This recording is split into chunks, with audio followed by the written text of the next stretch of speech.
ฝากคำรำพันฝากแสงเชิญไปบ้านน้องเห็นคืนนี้พระจันทร์สวยเด่นโอ้น้องเพ็ญเจ้ามองหรือเปล่าเหมือนโดนมีดเพ็นข่าวน้องเพ็ญจะเป็นเจ้าสาวหากเจ้ามองเห็นสักคราวจะเห็นเงาน้ำตาของพี่ไม่กล้ามางานฝากแสงจันทร์ส่องลาน้องเพ็ญ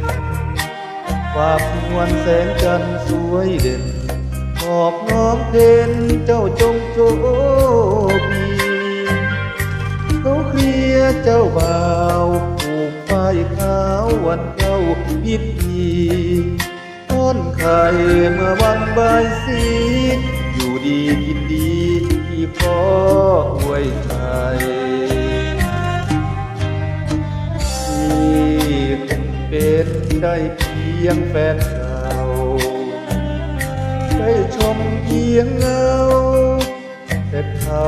แค่ครองกายใจเหมือนฝันแล้วตื่นมาพบกับความปราชัยเป็นจากที่ต่ำเกินไปต้องตัดใจขอลาไปก่อนฝากดวงกันเธอส่องแสงลางอันลาน้องเพ็ญยามใดที่จันทร์ลอยเด่นให้เจ้าเห็นถึงใจอาทร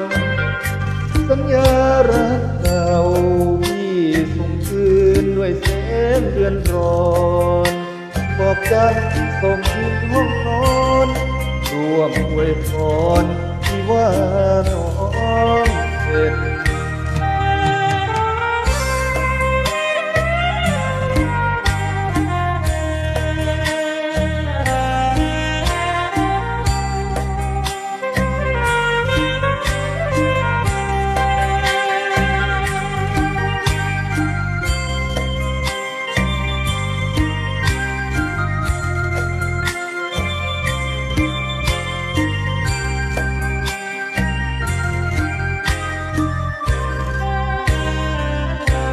ฝากดวงจันทราส่องแสงลาน้ำตาร้องเข็มยามใดที่จันทร์ลอยเด่นให้เจ้าเห็นถึงใจอาทรสัญญารักเก่า